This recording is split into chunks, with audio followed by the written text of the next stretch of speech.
mga kapatid, so for today's video, dahil na-miss natin kumain ng burger, so gumawa tayo ng sarili natin burger. Yan, brown bread. Super yummy nito mga kapatid, so let's go! So dito natin nilulutuin sa ating non-stick na kawali ang ating beef burger. Hintayin na lang natin na maging brown, bago natin baliktarin. Dahil luto na ang ating beef burger mga kapudi, so iaahon na natin sa kahirapan ng ating luto. So finally, luto na talaga siya mga kapudi, so let's go! Mikos-mikos mo na yan, Isan. Baka mikos-mikos pa ng iba, sayang naman.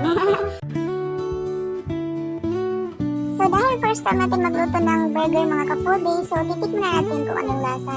Yan, unang kagat, parang na-hot yung burger ba? Dahil hindi tayo nabusog sa sobrang sarap nito, ay gumawa tayo ulit ng ating burger.